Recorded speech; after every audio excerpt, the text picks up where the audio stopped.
Welcome to TYT Sports, everybody. Ben Mankiewicz and J.R. Jackson. So Tom Brady stepped to the microphone yesterday to clear the air in the ball inflation case. And he made it very clear that he doesn't want anybody else handling his balls.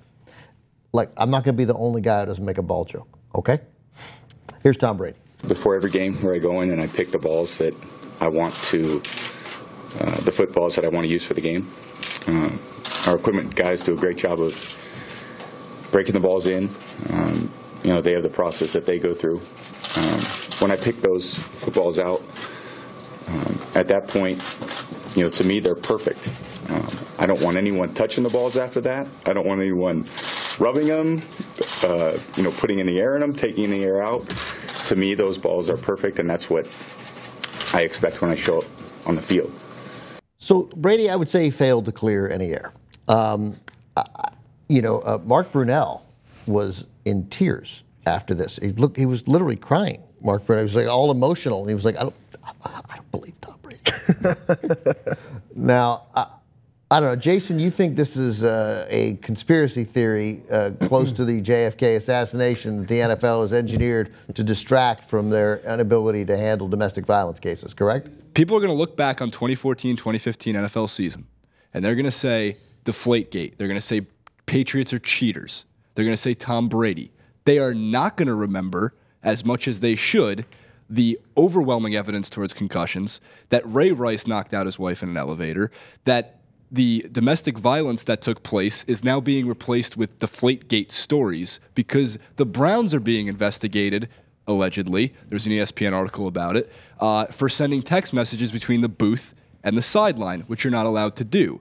If that were the Patriots, this would be an increasing overhaul of the Patriots are cheaters. But because it is the Browns, if it were the Bills, if it were the Jets, if it were anybody but the Patriots, it's a non-story. How far does, I mean, since he started with it, how far back does the conspiracy go? Did the NFL deflate some of these balls so they could start the story?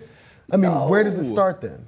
It starts and ends with the Patriots because it is the Patriots. As I've mentioned before. Dude, they're the ones still playing. I mean, yeah, if the Patriots, believe me, there wouldn't be that much talk about it if the Patriots sent text messages and the Patriots went 7-9. So you're telling me that if the Packers won that game and they were facing the Patriots in the Super Bowl and this Deflategate thing happened, Aaron Rodgers, who has said, yeah, I like the ball overinflated because it helps me grip it better, gives you better handle on the ball.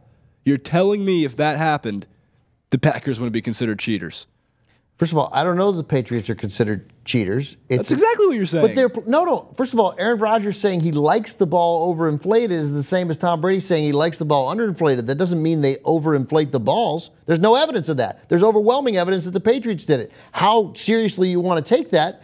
Do you want to replay the game, which Roger Goodell could do? Do you want to suspend Bill Belichick for the Super Bowl? Do you want to suspend Tom Brady for the Super Bowl? No, but I mean, what are they supposed to do? Not figure out what happened? No, I mean, the balls are underinflated, significantly underinflated. So they're supposed to investigate it. I don't think it distracts from anything else. I mean, it takes away from. I don't think the NFL benefits from having its signature team called a cheater. Yes, it absolutely does benefit for the signature team being called a cheater. In what warped world does that help? Scandals, ratings, viewership goes up. There's no ratings increase for the Super Bowl. The whole fucking world watches it. Right, but there's more story around it. There's more substance. Of course they want the cheating Patriots versus the Seattle Seahawks in a miraculous. What would you do if you were in charge and you found out they underinflated the balls? Apparently, nothing. No, I agree that it's not right, but I don't consider it. What would you do if you were the NFL? I would set the example that a second and third round draft pick and $1 million fine. That's hugely steep. I'll take that. And that seems, I mean, I got it. But I wouldn't be calling for Belichick's head. I wouldn't be calling for some people out there like Robert Kraft has to sell the team. But I mean, well, these are probably internet people saying things like, yeah, they're crazy. They're crazy people. And when it comes to things like the cheating aspect, we're saying, well, these guys, we're going to get past whether or not the NFL is benefiting from this, at least from my point of view. There's a track record here. You get guys in other sports, I'm going to think basketball, when Rasheed Wallace used to get so many technical fouls that as soon as he said two things to the referee, he got a technical foul because he has a track record for being a hothead and saying things that get him kicked out of games. The Patriots have a track record for cheating. It has been proven before they cheated at the Super Bowl level game. So when it gets this important, and by the way, there's also the argument that says, does it mean the Patriots wouldn't have won this game against the Colts if the underinflation of the balls didn't happen? I never said that either, and I don't think they should replay the game. But there's a reason, there's a rule, and which makes it even more pathetic for whoever did it. I don't care if Belichick did it. I don't care if Brady did it. I don't care if Vince Wilfork's fat ass did it. It doesn't matter who did it, because apparently they're talking to Vince Wilfork all the time about this. I don't know why. I'm sorry, Vince. You're not a fat ass. You're a great athlete. But the thing is, it doesn't matter who did it. This is an organization-wide problem. They cheat.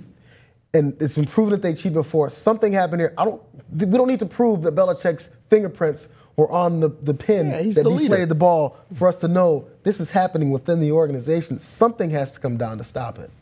And I think to the NFL's detriment is that they got a dumb rule that was changed some time ago. It used to be that both teams use the same ball. Right. Well, yeah. Both teams need to use the same goddamn ball. They each have their own set of balls. If there's anything enlightening going forward, it is, they got to change that. Yeah. How about the league brings the balls? Well, how about that? And the thing is, now the ball. League doesn't have enough money. League can't afford its own balls. Tom Brady's not okay with other people touching his balls, though. We've been through this. Well, the thing is, the ball thing isn't going to happen again because that one's already been done. This team comes up with new and inventive ways every time they're in a situation like this to cheat. And however benign it is, I think it is somewhat benign. I don't know. I never played professional football, but that makes it more pathetic that you do something so benign to get an edge in the game that you had an exponential edge because you're a better team. First of all, you're pathetic. You're taken away from the majestic nature of your team. You're a well-prepared team. You know football. You implement new plays like they pulled off early in the playoffs that where the Ravens were complaining about. I think it was that during that playoff game when they had a new trick play.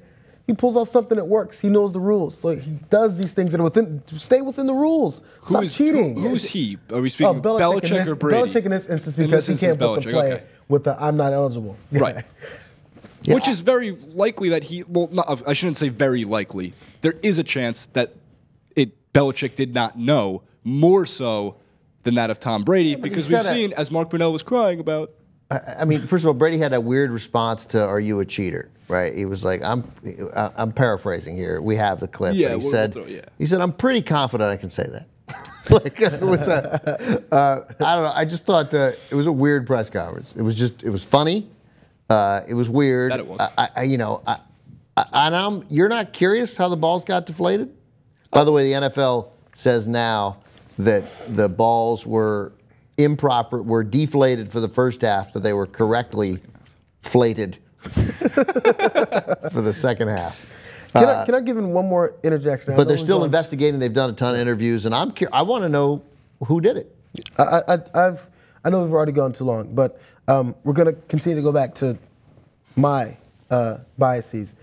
I went to USC, and Lane Kiffin, who's a loser, coached that team for several years, and he deflated the balls in a game.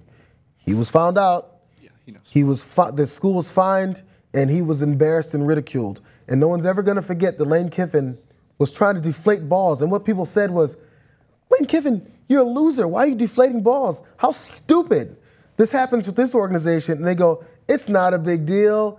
He was, who knows what happened? We don't know for sure if they knew exactly what. Why does it come to this defense mode for this particular team and organization for doing the same thing that another idiot did when he was running another organization? It's the same thing. They're both crazy. They both stalk the sideline and think there's a sniper up in the top of the broadcast booth about to shoot them. They're paranoid people.